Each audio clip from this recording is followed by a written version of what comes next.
Today's guest on PODcakes is the one, the only Dr. John, the founder of Heads Up Guys. I am so humbled and excited to bring this episode to each and every one of you. We get to learn all things Dr. John, his upbringing, his love for hockey, of course, and ultimately what led him into the work that he is doing and starting Heads Up Guys, which is now the world's, let's say that one more time, the world's biggest resource for men's mental health. Without further ado, let's just get right into it. Friends, here is Dr. John. And just like that, we're live. So I'm going to start real quick here, Dr. John, by saying thank you for agreeing to come on to this little podcast here. I'm a bit humbled by you saying that you would do this. And it's a huge honor. I met you at Get Lost, Find Yourself 2024 this year when you and I had a pretty good conversation, what I would say probably 30 minutes or more. And it was just absolutely wonderful. And the fact that you're here is just stellar. So thank you so very much.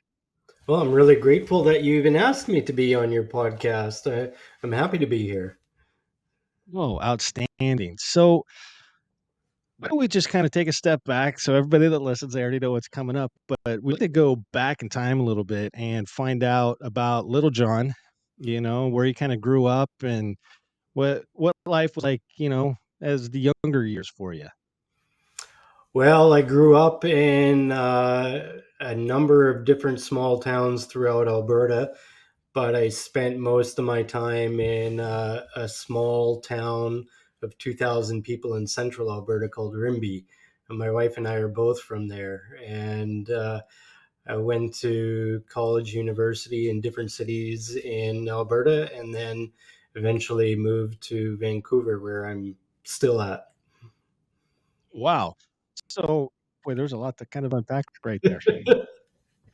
So I kind of want to get to your wife. So you guys were both from the same small town. So have you guys been together since the dawn of time, or is this something where you guys kind of went your separate ways and then kind of found each other again? Well, a little bit of both, actually. Her family moved in a few years after I had been living in Rimbey, and they moved to the other end of the block. And we went to school together. Our siblings were similar ages, so our families knew each other very well. I moved away to a different town for a few years, and then my family moved back to Rimbey. And it wasn't until late high school that we started dating. Oh, wow. High school sweethearts, huh? Yeah. Almost, it'll be 30 years of marriage this coming summer.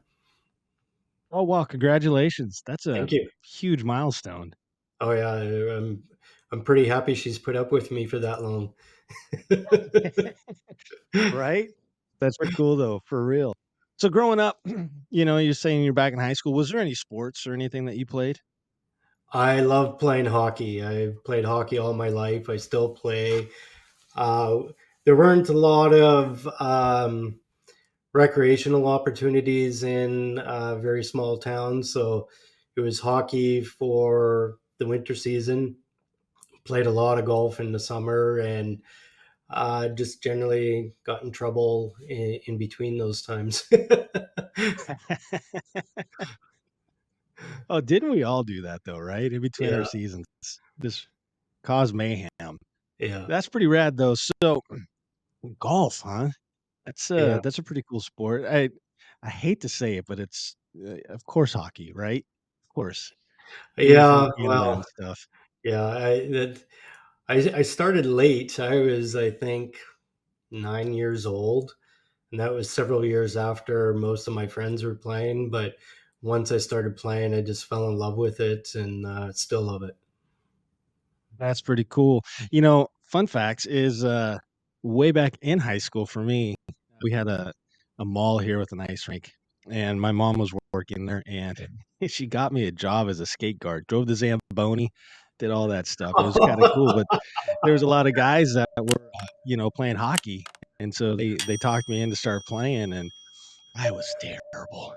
But I went out there and tried anyways, but I was terrible. The best part about that was just the Zamboni, you go out in the Oh, it middle, is. you're waving at Yeah. all the girls, "Hey." Yeah. Yeah. Coolest job ever. Oh, yeah, for real. It's one of those things where it's like, "Yeah, I drove that." Yep. Yeah. So so you still play and do you still play golf too? I do not still play golf. When we moved to Vancouver, I was just starting my position as a postdoctoral fellow, getting barely paid. We were poor, had a 2 month old child, starting a new life here. Golf just didn't fit into life, and um, never picked it up again, really. Oh, yeah. So, moving out of high school then, I guess we'll get to the move here. Hmm. But, was it in high school you kind of felt a direction that you wanted to kinda start veering to, kinda setting yourself up for college, or how did that decision kinda look to you? Well, no one in my family had ever went to post-secondary education or received a post-secondary education, and um, my dad was from Poland, and he never got that opportunity. My mom was, uh, she was her father was in the army or Air Force, and they traveled around a lot, lived in many different places. She never got that opportunity, and I was just got the message many ways, many times over life that you've got to go to university and get a degree to get a good job. Um, the message locked in there, but I really didn't know what that meant. So Right. when I went to college, I thought it was just an extension of high school, and I took my lumps learning that it was not. That the onus was entirely on me to figure things out, and took a little while, but I got there. Oh, yeah. School of hard knocks, right? Yeah. Yeah, for real. So, once you guys call it secondary school for college, right? So, um, um post secondary school often refers to like high school. oh, okay. Okay, so post-secondary school. Yeah. Um, yeah, so once you started going, did you have, like, a number of schools that you were looking at? Did you, just know kinda where you wanted to go? I did not know where I wanted to go. I applied to three institutions in Alberta. I got into all three, and I chose the one that was cheapest. It, Nice. it was that straightforward. Like, that one. That's pretty good, though. So, what year was that? uh, 1990. What year? Oh, wow, okay. So you're a little older than me, not too Yeah, much, though, a couple years. yeah, So about 90, you ended up going to post-secondary, yeah. and, you said it was a little bit of an eye-opening there, So, once you got in, what was the hardest part about it? Was it just the self-discipline? Was it just knowing you gotta study all the time and I kinda, think there were a few things that were difficult. One definitely was the self discipline. I had never lived independently before, and uh, I had all this time I could play hockey. So I played a lot of hockey, and I didn't study as much as I should have. And also, I did not have good study habits. I got through high school quite fine. I didn't have to work too hard to get good marks, but it was a different story in college. I went to a small community college to begin with, and I had to learn how to study. And that, silly as it sounds, it wasn't easy. And I didn't know how to write very well. And going through college and different courses, you have to write a lot. And I wasn't very good at it. So I had to learn how to write well.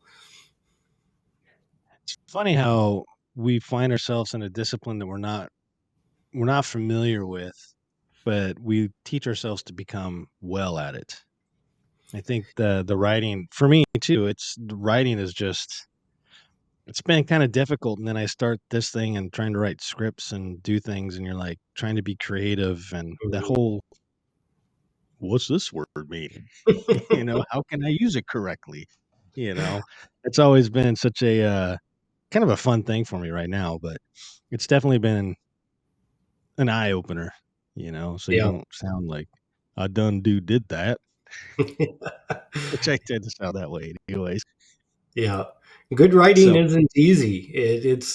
And that's my job as a professor. I'm writing research articles, books for Heads Up Guys site. I'm writing articles for that. So writing's a big part of what I do, and it's still hard. I'm better at it, yeah. but it's not easy. No, that it's not. No, it's not. So kind of moving on with your post secondary, learning these new terms now. Um, what year was it that you were like, this is kind of my calling. This is kind of the direction I think I want to start going to. Did you have like that epiphany moment that a lot of people will talk about? They're like, I was just kind of lost and all of a sudden, boom, it hit me and I'm going this way. Was it something like that? Or was it something you just kind of fell into? When I was in junior high school, I think, I saw this show with Alan Thicke. I believe it was called Growing Pains. And Alan Thicke's character was a psychiatrist, and he worked out of his home office. And I thought, that's a really cool job. I want to do that. And so I locked into my head, I'm going to be a psychiatrist. So I just held on to that.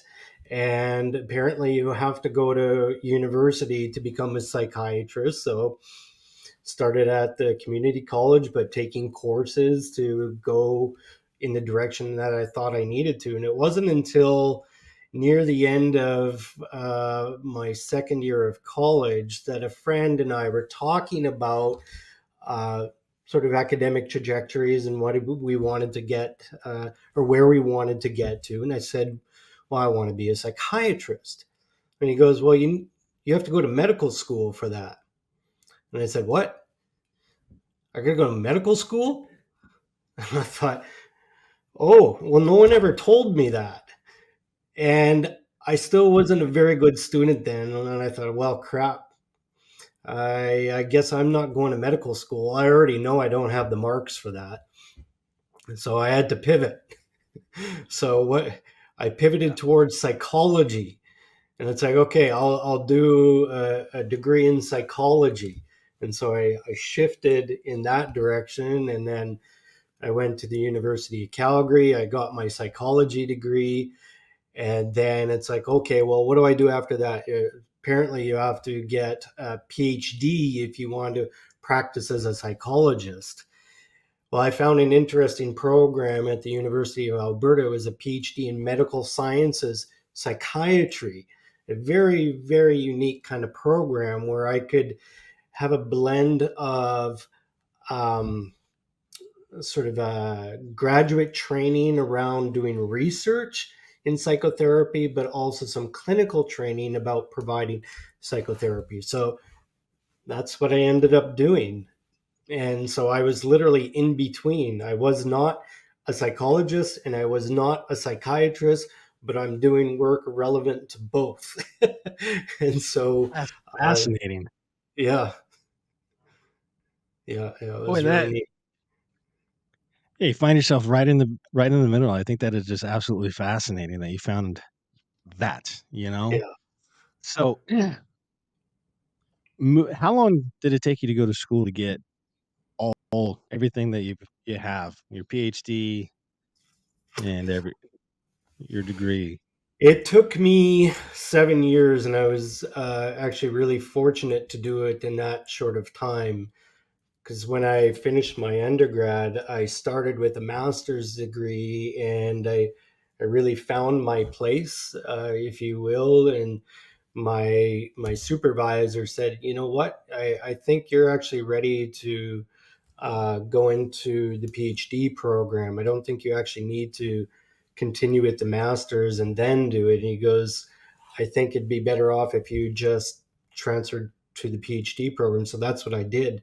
So actually, I ended up saving my time and kind of accelerated my work within the PhD program. And so I finished in 7 years. Wow, that seems like a very accelerated program Yeah, for it was a sure. lot of hard work, but I still had the mindset. I didn't really want to be in school. I wanted to be sort of in the real world, a big boy with a paycheck. Don't we all? Yeah, Yeah, that's pretty cool. So, what year about was this then? So this would be roughly 97-ish? I graduated in 97, same year that my daughter was born, same year that we moved to Vancouver. Oh, wow. Yeah, So, you moved to Vancouver for work, or was it well, it yeah, had to be for work, it wasn't for yeah. any It was I called a kinda was under the postdoctoral. impression you moved for college. Yeah. Yeah, it was just for something that's called a postdoctoral fellowship. So it's sort of intermediate kind of position, transitioning from being a student to somebody who is in an academic position. So it's paid, but not paid very well. I'll tell you that. Oh, yeah? So it's really learning how to be an independent academic. That again, that sounds pretty fascinating going into that line of work and doing it. So, once you got over there and see, so that was 97, so we have about, what, 15, 18 years still before the Heads Up guy came around. So, how long were you there doing that, and then you transitioned into your next phase? Well, I did my postdoc fellowship at the University of British Columbia, and I'm still here. I had the good fortune of having a very supportive mentor here. His name was Bill Piper, and the Department of Psychiatry was supportive of our work doing psychotherapy research, and had clinical faculty appointments to allow me to continue that work um, in a way that I didn't have some of the academic responsibilities of having a full time academic position, though that's where I wanted to go. And eventually, an opening came up. I applied for it. Was very grateful to have been offered the position, and I've been here since. That's pretty cool. So you keep saying what you said, like you wanted an academic position, Hmm. and that's kind of where you wanted to go. When did you realize that the academic position is actually what you wanted to get into? Was that Probably right when I about the got same here time to you do moved to my Vancouver?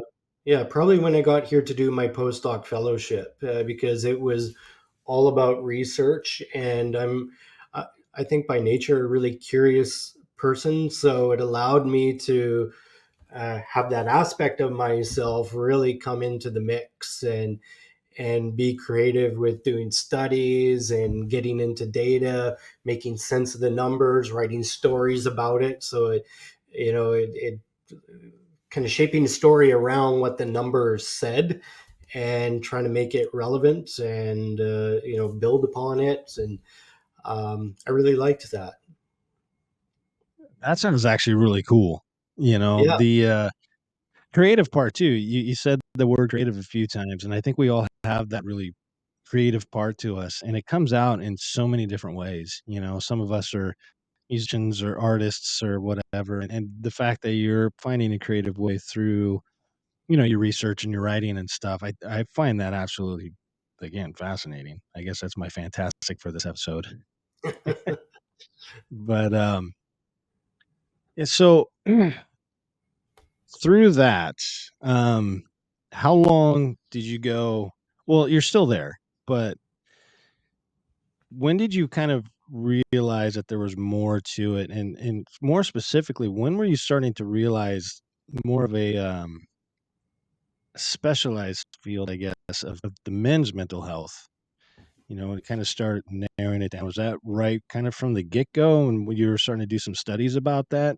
Or was it just kind of something you were, maybe this is a field I need to go, or this direction I need to go?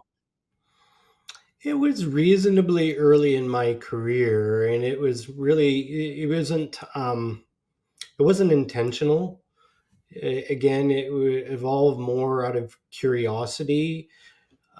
In a lot of the studies that we were doing, and those of others as well, the samples, the populations that were being studied were primarily female. There was very few men in these studies. And that wasn't by design. It's like they would just go into psychology or outpatient psychiatry clinics and recruit people, or however patients were being recruited. But it was usually about 70% female, 30% male at best. And it's like, well, where are all the guys? Like, why aren't guys coming? And even in my psychotherapy practice, it was mainly women coming. And it's like, where are the guys? Why aren't they coming for help? And it's certainly not because men were healthier and that's why they weren't showing up at different clinics or psychotherapy practice, not signing up for psychotherapy studies. It was something else. So I was just kind of curious and wanted to explore that a bit. And people often in the academic and clinical communities also had these assumptions about kinds of therapies that they thought were best for men relative to women. And I thought, well, why do we think that way? Well, what's behind that? Is there science or is there evidence to substantiate these assumptions? And there really weren't. And so I began studying that too. And just over time, it kind of took shape, and it wasn't right away, but just kind of getting more and more into that. And I guess the more I got recognized for my clinical work as well, I started seeing more and more men in my practice. Even though I don't advertise my practice, they were just showing up. And I think it was, 15, 16 years ago, I met somebody here who's turned into a close friend and colleague. His name is John Olaf at UBC. He and I got together, and we had some overlapping interests around men's health, and then specifically around men's mental health. And so we said, well, why don't we do something about this? And we started Canada's first, and I think still only, men's mental health research program. And so we really did a deep dive into that, and it took on a life of its own. It became a thing. Yeah. That's it's so admirable, finding something like that, and you're sitting there like, why aren't I in here? But Hmm. you and I are the same generation, right? So we grew up as men are tough. We don't do this. Every stereotype that you can think of, right? We don't Hmm. need to talk about our feelings. Oh, stuff it down, kid. You're fine, right? All of that. And Hmm. I think that is really detrimental. And then obviously, I would imagine some of the numbers that you have probably say like that's why some of the dudes didn't come up and like be like, "Hey, I want to be here," because I know when I was growing up, that was perceived so dumb. It's so dumb, but it was perceived that, "Oh, you're weak," you know, Hmm. or back in those days, it was, "Well, you girly man," "Oh, okay, whatever," right? So imagine a lot of that was a lot of the purpose, but once the guys started coming in, he started getting more of the, I guess, more of the data and stuff. Was pretty eye-opening for you? Because as you said, you're pretty much Canada's only one right now, and I can't think of any others that I know of that are just doing men's stuff. Yeah, there aren't many in the world actually, and the group that we created, which wasn't just at UBC, that was our core place, but we had colleagues in Australia, the United States, in Germany, in Switzerland. So it just kind of grew, and we collaborated a lot, and sort of created or contributed quite a bit to creating essentially the evidence base around men's mental health that exists right now. And certainly when we started being much more intentional about getting into that space and learning more about men's mental health, all different facets of it, including the epidemiological aspects around male suicide in particular. And that's when it's like you go, oh my God, like this is incredible. This is the public health crisis that no one talks about. And so that's what we really wanted to start understanding better.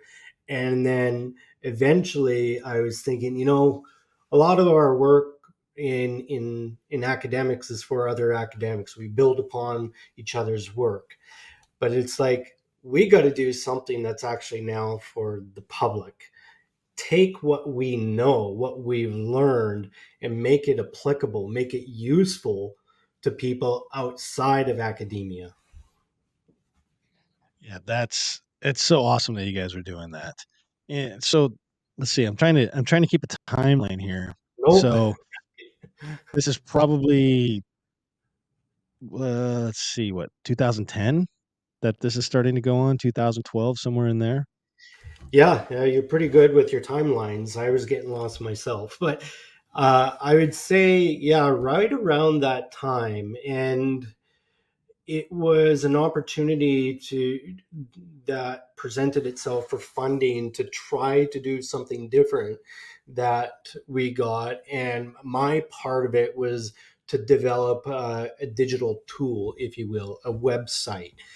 And when we got that money, I have to admit, originally we kind of conceptualized it as a way of consolidating the information that we were generating through our work and make it sort of a knowledge translation initiative to teach the public about what we learn. But after I started thinking about it, it's like no one's going to give a crap about this. They want something that they can actually use. And so that's how it sort of morphed into what is now the Heads Up Guys website. It's like a true men's mental health resource.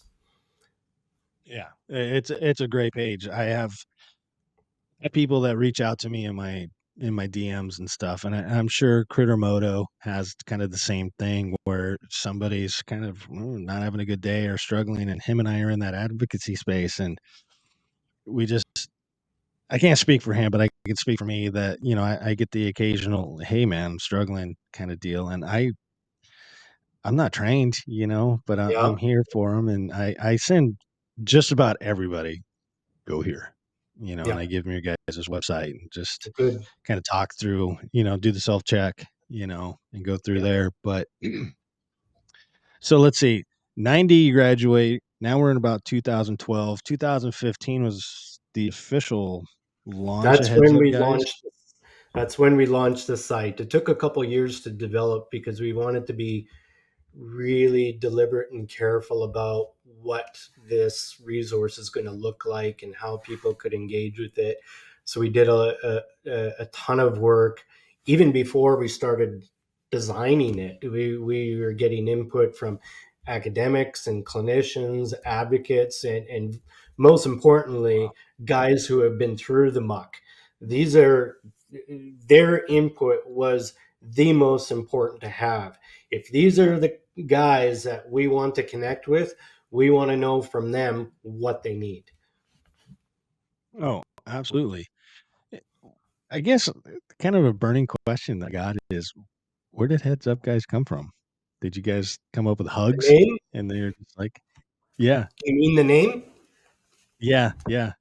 Oh, well, it was easy. I love, in sports, especially in hockey, we use that a lot. Heads up, get your head up, be aware, pay attention. So that was what was behind the heads up part. And then I had one of my staff members, a young guy, and he goes, "Well, I don't think we're going to be able to use that heads up name for a resource because there's a game that exists out there. I think Ellen DeGeneres was some, I don't know if it was her game or a proponent of it, or I, I don't know, but they already had it and we couldn't use just Heads Up. And I was like, oh, damn. It's like, I had only one name that I wanted and we couldn't use it. And it's like, well, what if we just put guys at the end? We're about guys, men. What Right. if we just said Heads Up Guys? And that's how it started. I love it. I love it. Yeah. Somebody said to me here recently, hugs. And I was like, Yeah. what are you talking about? And they're like, heads up, guys. I'm like, I'm today's year old when I just put that together. Okay.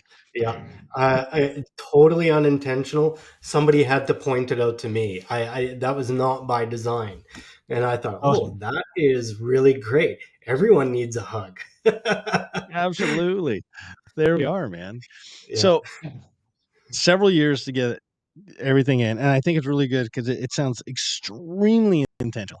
So everything on there is exactly where it should be. Hmm. And I'm sure it's still a morphing, developing website and resource to this day. Because I don't Yep. think anything is just going to be stagnant and stop and, oh, it's No. good enough. Right. So, how long of Heads Guys was it going when you started seeing like, because I can't imagine the traction right off the get go was crazy, No. maybe a little bit of traffic.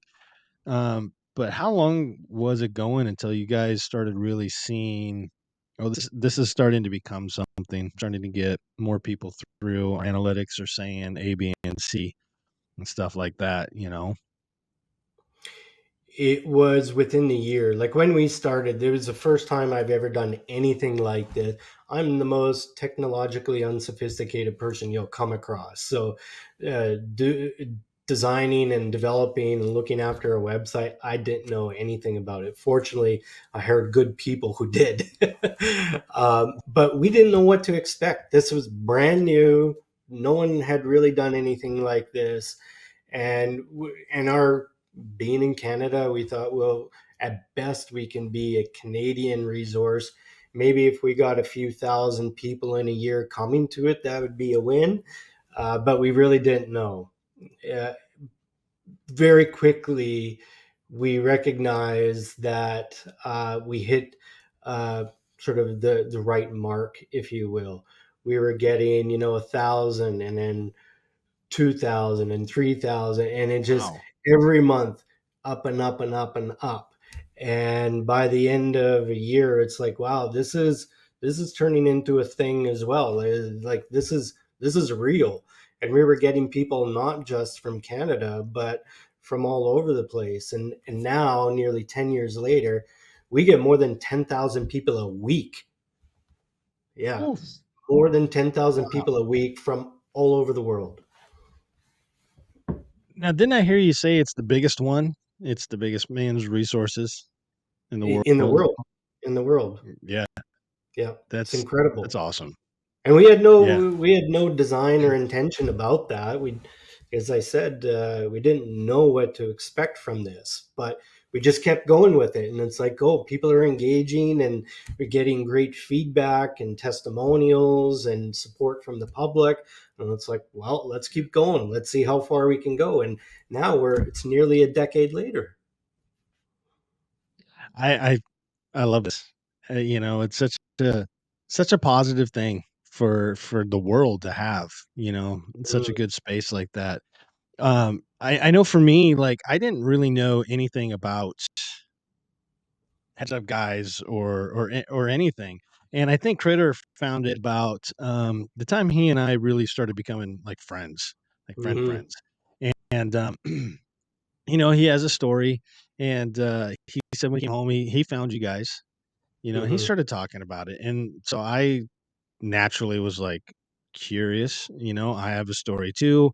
And so we just kind of went through, and I started kind of just going through your website and stuff. And it was just like, man, I don't want to be on like so much on Critter's coattails. But yeah, this is kind of like, I feel my calling too. And then it's like, you guys are just the perfect one to latch on to and just be like, these are the guys we support, and this is why. And I just have great admiration for you and all your colleagues for creating such an amazing space, for people that are struggling and don't know how to talk to somebody, or let's do the self check. Where am I really? Hmm. Yep. I just love this. Yeah. I think probably my next question for you, what for you, and I know this is probably going to be, it could be a pretty generic question or whatever, but what has been the most impactful thing to you personally that Heads Up Guys has brought to you? Uh, Knowing that we're saving lives. Like we literally get feedback from our visitors, quite a bit actually, sharing that in one way or another, them coming to and using our resource has saved their life. They literally say that you guys have saved my life. And when you see messages like that, and it's like, wow, people really depend on us. And when you are on the like on our end, and it's like we're saving lives, we know we're changing lives, we know that, but we're actually saving lives, and it's like you can't give up on something like that. People are depending on having a resource like this to help them out of the darkest places that are really really scary. Yeah. I Somebody that's been there and attempt that stuff, that's not a good place. It's horrible. No. And Yep. one of the things that struck me about our conversation, um, paraphrasing, because it's been a minute since you and I were having this talk, but we're standing there and I said something on like trying to help people or the people that are struggling. And it's one of those things, like, especially for you, when you're in this space, you know body language and the way that people act, it's anybody's career, you kind of just know. Mm. And you were like, there are several people here that I've noticed that are struggling or going through something difficult. Something in that realm Oh is yeah. what you said. That really, really struck me. Like really struck me right there. Yeah. And the next day, so if you're listening and you don't know, the Get Lost Find Yourself is this, it's a fundraiser for Heads Up Guys, and it is an adventure dual sport motorcycle camp out. So you kind of have camp, which is your home base, and then days you just go off on all these rides and do some epic stuff. And so the next day after you and I had this conversation, I did this really awesome ride, and a friend of mine and myself, we were just riding, and we're just flying down some of these gravel roads, and I was just reflecting personally on what get lost, find yourself means, what you and I talked about the night before, and it was that point of people that are silently struggling, and I was reflecting, but I was like overwhelmed at that point with this like thoughts and these emotions and stuff. Cause at that time I was like in this great place, and I really wanted to help people. And I went back to camp that night and then I just asked Critter, I'm like, hey man, can I talk? And he said, and I just impromptu had this, like, I just wanted to talk to you. Like you're struggling. And I wasn't pointing anybody out. I was just Mhm.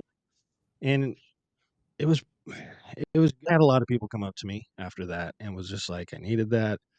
A couple other comments on it, but it also inspired a video that I just put out called The Silent Struggle that actually dealt with that. So there's this whole thing that I'm just so grateful for our conversation and that small moment, just the way it made me feel inside when you said that, and the positivity through that it brought me to kind of be creative and bring that out a little bit in a different kind of way. I First of all, thanks. I I really appreciate that.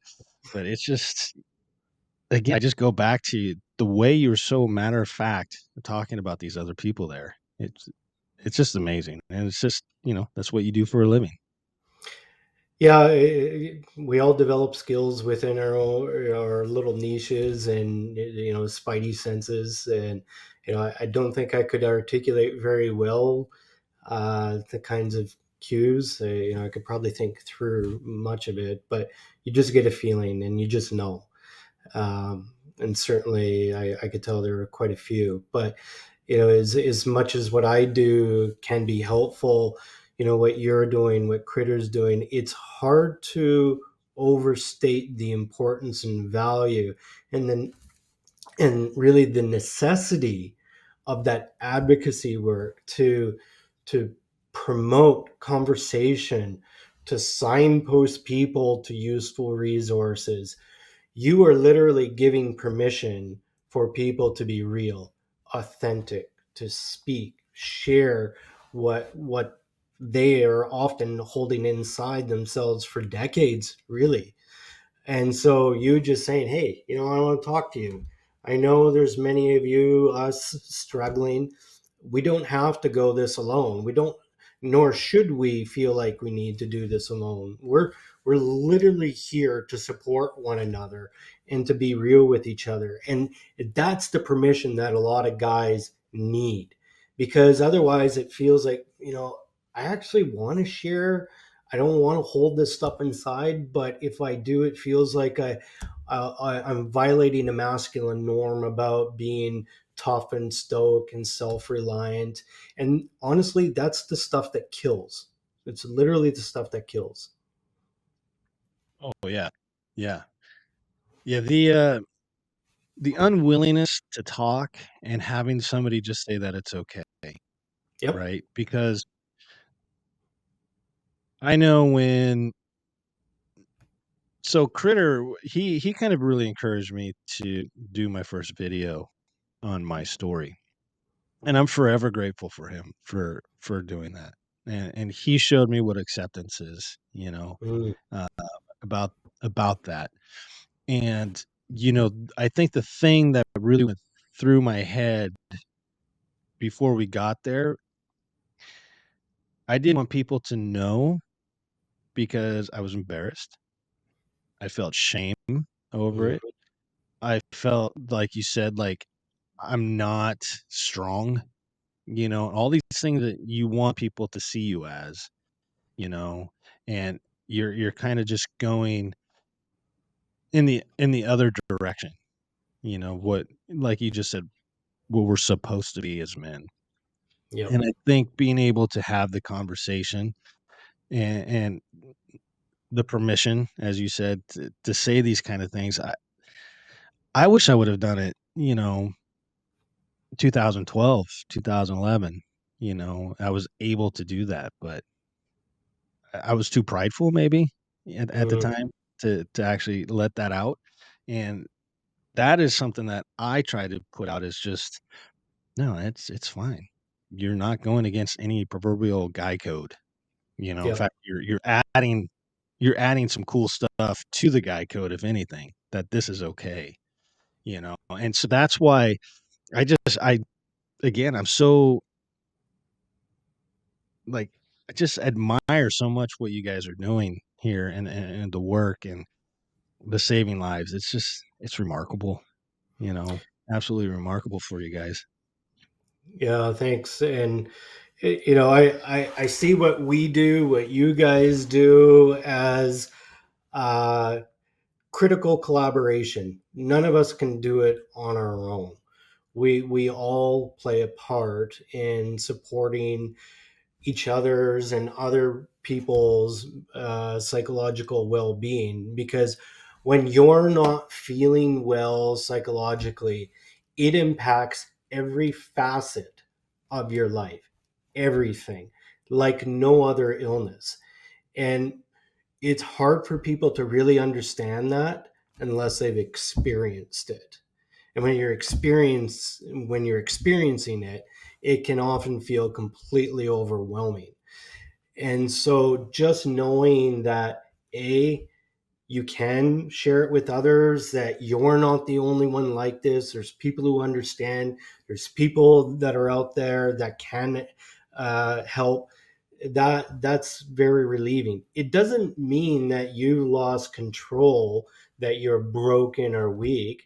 It actually means you're doing something about it. You're actually showing agency. You're taking control, and as you said, you're actually building new additional positive aspects of yourself. You're developing new skills. You're building resiliency and self-awareness, that all of that serve as buffers, if you will, of if and when you experience hardship in the future, you'll be better able to deal with it then relative to now. Because let's be, guys are human beings. We feel pain, we suffer, we hurt.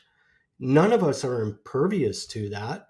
So, wouldn't it be good just to acknowledge our own humanness and understand that when we are hurting, we need help, we reach out for it? Like if I hurt my knee playing hockey, am I going to feel less than a man because I go to physio to get it worked on? Or if I have high blood pressure or diabetes, do I feel that somehow I'm not a real man, a strong man? No, I go to the physician and I get help for it so I can feel better. I can be the best version of myself. You know, psychological help should be viewed in exactly the same way. I love what you just said. It was amazing. I can't agree more. I can't agree more. And I think too that having the having gone through things, this is just a whole. I know for me that, man, when you can go from like amazing to the darkest, lowest place. And it seems like in two blinks of an eye, Yeah. but I don't think you realize that you're going down, and all of a sudden you're there and you're like, how did I get here again? Yep. And it's really good once you've been through it, you kind of recognize the steps that you're going through, or maybe the actions that you're doing, and you're like, hold on, I'm going this way, and I need to be going that way. Yeah, I Yep. need to change course, Yep. need to get on that different trail. And I Yeah. think that's it's very important for us to recognize, right? Um, so let's see. We're on a bit of a time frame for you, so I'm trying to Yeah. kind of go through That's all okay.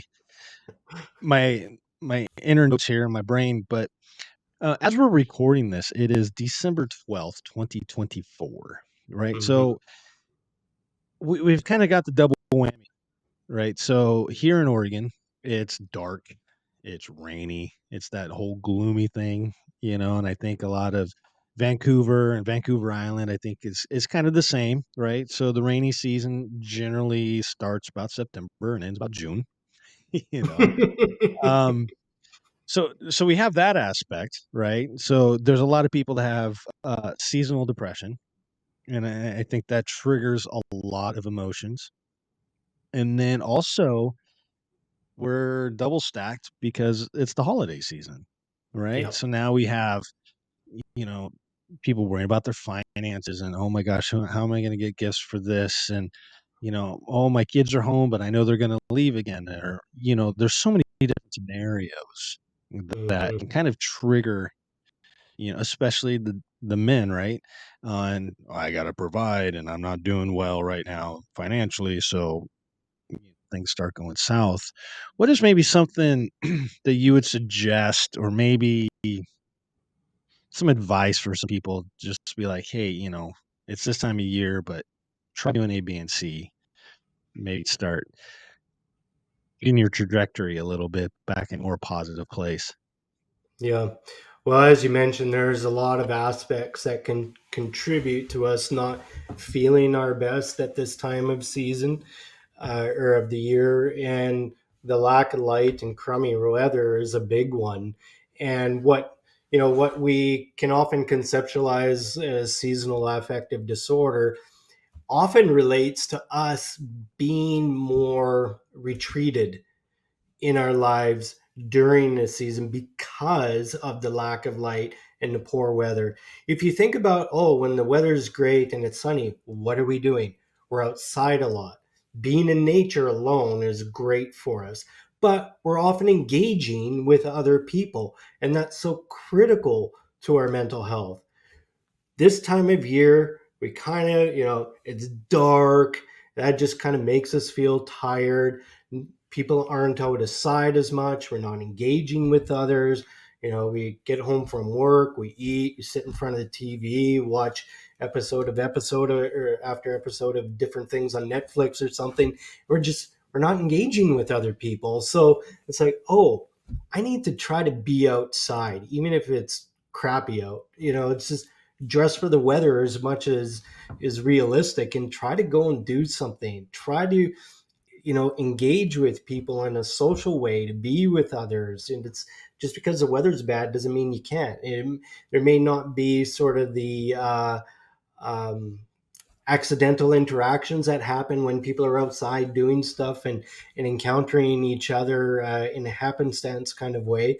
You have to be, plan more. And I'm not a great planner, so I even have to work at this. But do things like that. With the finance, that's a big thing. So much stress. It's Christmas. I got to buy presents for this person, this person, this person, and things add up quickly. And that can be a tremendous amount of stress. So you have to think about what's actually realistic from you from a gift giving perspective. And just because there may be the expectation of gift exchanges with certain people in your life doesn't mean it has to be big and expensive. Really what it is, it's a gesture, and it's a token, really. So find something small and meaningful. Maybe it's like you have a let's just take you for example. Let's say you're with a friend. Let's say it's Critter, and you got a great picture of you two on a ride at the Get Lost Find Yourself, and you usually give gifts, but things are tight this year. So what might you do? What if I just framed that picture and gave that as a gift? That's a meaningful gesture that won't cost a lot. So we could think about things like that. And then another aspect that often creates a lot of distress for people around this time are the expectations of coming together, and usually in the sense of family coming together. And now you talked about, somebody will come, it'll be nice to visit, and then they go again, sort of that sense of longing or loss. But often families are impacted by sort of negative dynamics, let's say, that cause a lot of stress for people. And so, with this expectation that people come together, these old maladaptive dynamics rise up, they emerge, manifest in different ways, and just cause people a lot of stress.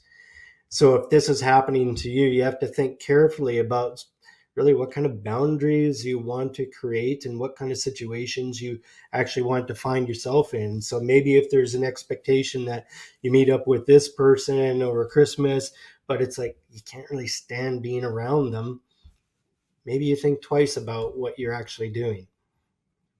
And I know it's easier said than done. I get that. But when you're in the company of other people that make you feel like crap, what are you doing this for? Yeah, exactly. And I can speak for the US right now. Uh, the political environment is crazy right now. And so Yeah, that is definitely some tension going on between families. You hear family, don't come if you voted for that guy. I've heard about Don't come if this. you voted for her. It's like, come Yeah, on, who cares? yeah, yeah, Yeah, Yep, yeah. It's it's wild sad. stuff. Yeah. It really is. So with that being said, what's kind of some things that might be coming up with Heads Up Guys? Anything new that we can kind of look into, or is that kind of Well, one of maybe the on the hush things hush? that we are looking toward, we haven't yet done anything about it, but you've kind of alluded to it earlier when you were talking about advocacy and raising awareness of important resources like Heads Up Guys. We have a lifetime of information on our site. It's, you know, It's fantastic. I know I'm the one that created it, and I'm not trying to pat myself on the back, but it's a really good resource. But if people don't know about it, they can't use it, and they can't make their lives better through the potential that this site has for them. So raising awareness of the existence of the site. I love for Heads Up Guys to just be a household name so that if anybody is ever in that place where they need help and support, they know where to find it right away. And so, one awareness raising, uh, I guess, initiative that we've thought of is starting like a Heads Up Guys ambassador program. And I'm not talking about getting famous pro athletes being promoters of our work, though that would be nice. I don't know these people, and they're really hard to contact. And if you do, they often want money for it. Well, we don't have the money for that. And B, if you're needing money to help us, you're doing it for the wrong reason. So I'm just talking about regular people like you. You're already doing it. You're literally already doing it. And so formalizing this in a way that if you're saying, hey, I'd love to be a Heads Up Guys ambassador in my community, how can I help? Well, we can arm you with our pamphlets and postcards and window stickers for businesses. We can give you a shirt so that you can proudly wear it when you're handing these things out, and just let people in your community know about the resource. I know it sounds perhaps overly simple, but that kind of stuff really matters so that people know that help is out there. I think that's because if you're a guy, and let's just say what you said earlier, you're kind of you're not the tech guy, right? So Mhm. how many guys out there, especially in the generation above us, right, who might be going through something, who maybe don't know the interwebs very well, that all of a sudden do see the window flyer or the T-shirt or Yep. the sticker or whatever, and be like, "Hmm, I can remember that," and then go home and check it out. I think that's huge. Yeah, it Absolutely really is. huge. Yeah. Yeah. And so that's one initiative that we would really like to bring to life. But of course, we need funds to get the materials in place to be able to mail them out to people.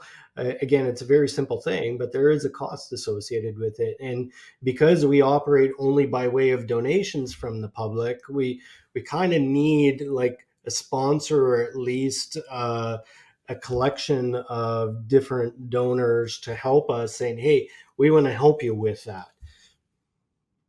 Yeah. I I I'm proud to say that I was able to help you guys last year, Yeah, and absolutely. Critter That does. really matters. Yeah, Yeah. I it was such a great event. It was bigger than I thought it was gonna be. But y we're kinda talking about the money aspect right now, and I Mm. think that's a perfect segue to just if where do we need to go to donate, or how can we donate to this if we're such a good positive believer in what you do? The easiest way is to go to our website. There's a big green button in the top right corner that says donate. Click on that, follow the instructions, type in whatever amount you feel comfortable with. There's no right or wrong when it comes to that. It's going to differ for each individual, and literally every dollar counts. I'm very sincere when I say that. That is the easiest way. If you prefer writing a check, there's also information on how to do that. It's like UBC Heads Up Guys. The UBC part is important there because we're a program of UBC, and they can't deposit the check in our account without that in there. But there's instructions, so there is a way to do that.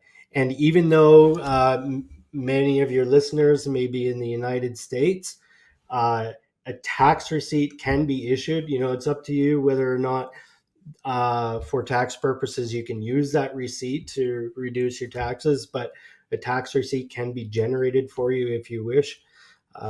So that's something to consider. But regardless of that tax aspect, if you believe in the work that we do, if you want to support us, it's critical for us to continue doing what we're doing. Yeah.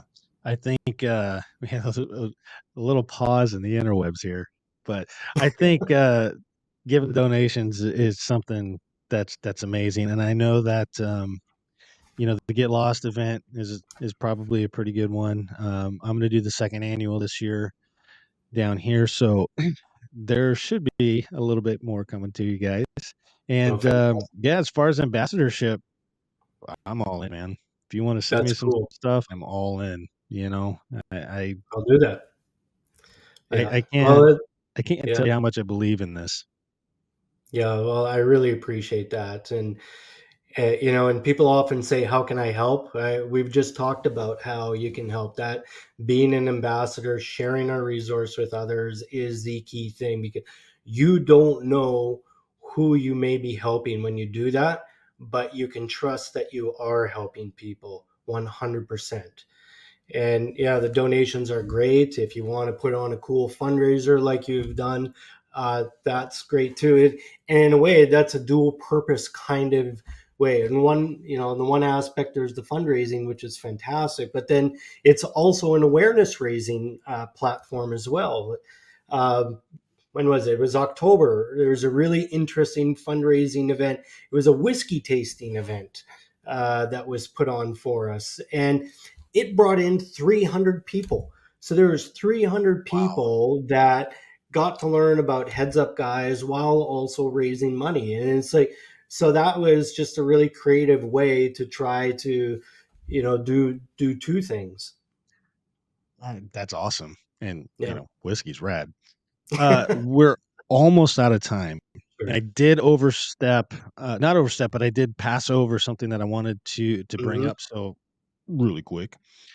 Um, we've talked a lot about, let's just say, from A to B. So A is the person who's struggling, B is Heads Up Guys, and going into that. But what about maybe that friend who's noticing their friend who needs who might be struggling, right? And their friend isn't really saying anything, but what's a way to in 2 minutes, what's a good way to approach somebody like that and start that conversation? Because I know that's on the website, but if Yeah. somebody's listening right now, this could be very pertinent information for them.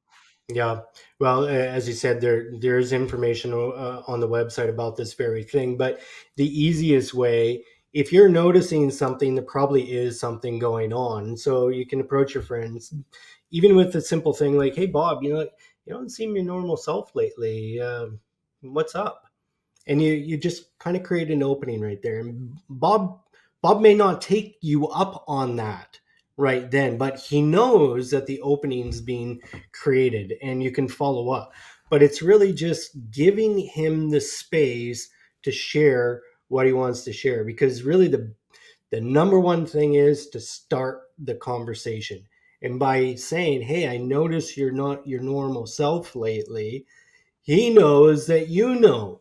And so it's like, well, I can either just take this as permission to share, or I'm going to have to step away and think about this, about whether I do want to.